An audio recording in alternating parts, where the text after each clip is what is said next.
Hey everybody, Jason Burmis here, and I wanted to go over this latest story about the Church of Scientology and David Miscavige, mostly because now we have yet another example in the courts on the record that he's involved in some type of child trafficking and kidnapping, and I think that's extremely important. It's something that has to really be discussed. And I don't know that we have any idea at what the level that is, especially within the organization and individuals. So, this story to me hopefully indicates that, like R. Kelly, like Nexium, some people will start to be held accountable. We could talk about Epstein, obviously, but the accountability there just was not enough, in my opinion, and the whitewash really continues, and that's certainly a dangerous thing. But let's look at this right now. Church of Scientology leader David Miscavige has finally been served in the scathing child trafficking and kidnapping lawsuit filed by ex-member Valerie Haney, Radar Online can exclusively reveal. In court papers obtained from the L.A. Superior Court, Miscavige, 59, was served on October 10, 2019, at the Church of Scientology International in Los Angeles. According to the process server, the documents were left with a John Doe, who is listed as a front desk agent. We know they are very litigious, not only litigious, but they will go after you. Fair game. So anybody, even in the slightest manner, that's involved in this is now a target. And, that's why you still have a lot of this anonymity. The documents were also mailed to the defendants. The underground bunker was the first to report the news.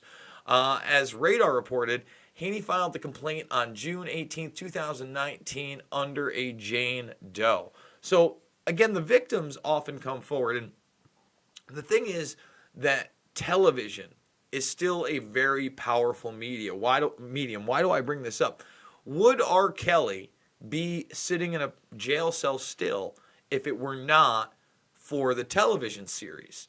You can say whatever you want about the Scientology television series and whether it's dramatized or certain aspects of it don't go far enough, right? But it's brought light to this issue, and all of these organizations, whether it be Scientology or Nexium or the sub-organizations that are created around it, like the Rainbow Cultural Garden, are things that need to be exposed. So she sued the church and its leader for false imprisonment, kidnapping, stalking, libel, slander, constructive invasion of privacy, intentional infliction of emotional distress, failure to pay minimum wage, failure to provide days of rest and meal periods, fraudulent inductment of employment, negligent misrepresentation, and negligence. And remember, a lot of these people are pretty much indoctrinated at birth, right? They don't have a choice. Their parents are part of this. They're part of this. And we specifically talk about seaorg.org. But here it comes where you have to take a look at this and ask yourself, how far does it go? She claimed members are subject to physical, verbal, psychological, emotional, and or sexual abuse and or assault. In an amended complaint filed on September 30th, 2019, Haney revealed her identity. She is now suing for intentional misrepresentation, concealment, false promise, kidnapping, stalking, libel, slander, constructive invasion of privacy with the intent to inflict emotional distress. The ex-members also alleged more disturbing details on the church's sub-organization at Sea Org. Okay? The Sea Org, in large part, functions as a way of human trafficking, including the trafficking of children. Remember, when you're dealing with religious organizations especially, we've talked about it. We've talked about the Catholic Church. We've talked about certain mosques across the world. The Nigerian one, a big example, and there's another one of those as well, where they found people chained up being sexually abused. These are real things, okay? So here we go. Sea Org members, including children, allegedly have their food rationed and or limited often must perform jobs that expose them to a high risk of danger, such as removal of asbestos, welding, construction, working on scaffolding, chemical exposure, use of heavy construction machinery, etc., and are often requited to do so without the necessary safety equipment. Okay? Think about that. These are children. And you know, at the tippity top, just like in any system, they're making billions off these people. Children are restricted and limited to sleep and do not receive adequate education, she alleged. They are also allegedly coached to lie and or conceal information concerning the abuses within Scientology to the public, family, authorities, and non-Scientologists. They are isolated from the outside world. Their access to information is heavily monitored, controlled, and limited. And here's where it gets really disturbing. And Sea Org members are subjected to physical, verbal, psychological, emotional, and or sexual abuse and assault.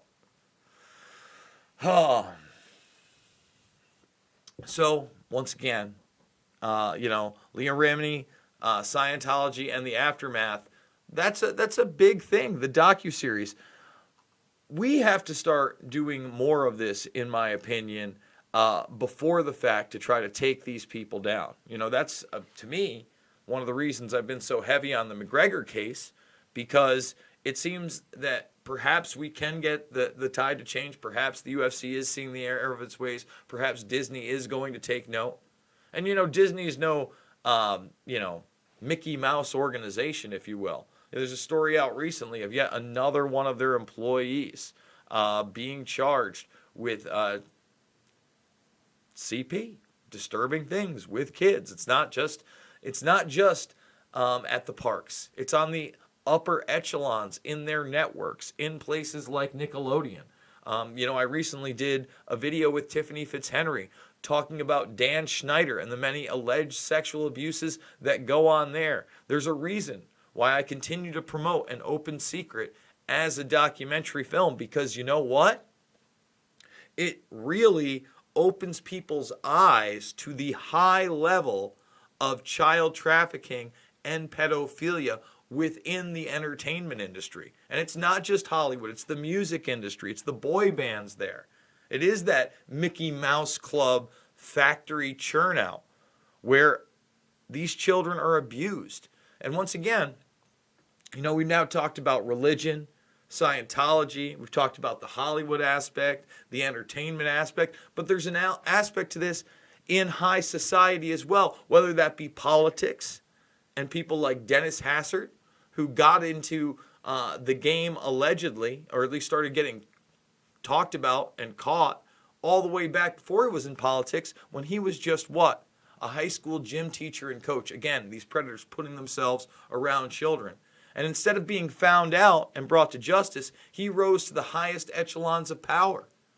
There's a reason I focus in on the stories about a neurosurgeon and two nurses in California outside of Santa Cruz running a child CP operation where they said he was abusing kids for over 2 decades.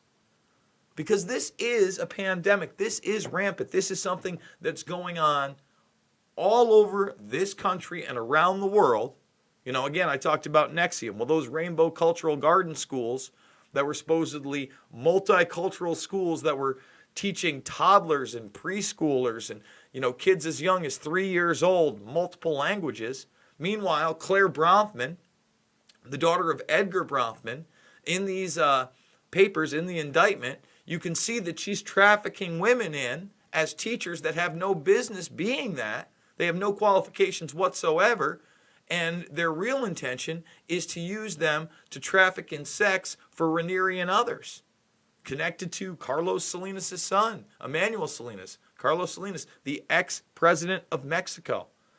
And if anything tells you how corrupt Mexico can be, I don't know if you guys got any of those pictures or videos of what happened with the Sinaloa cartel and when they tried to arrest El Chapo's son, but I certainly did. And they certainly have had an effect on me. So a lot of corruption in the world, guys, and hopefully piece by piece we can especially take these type of networks down when they involve the abuse of children. That's one of my main things. So, folks, oops, look at that. Hit the wrong button. I am a documentary filmmaker. Loose Change, Final Cut, Fabled Enemies, Invisible Empire, A New World Order Defined, and Shade the Motion Picture are all free on this channel. In the playlist section, please go check them out. I'm doing it, guys, 3, 4, 5, 6, 7 times a day. So thumbs this video up, share it with others. And if you're not a member of the Burmist Brigade, now is the time to subscribe. And with your help, hopefully we'll get to that $5,000 mark. I don't know that we will. Got about 7 days, 1 week. We'd have to more than double it, but I'm sure going to try. And even if I don't make it there, I'm still going to be doing this 3, 4, 5, 6, 7 times a day.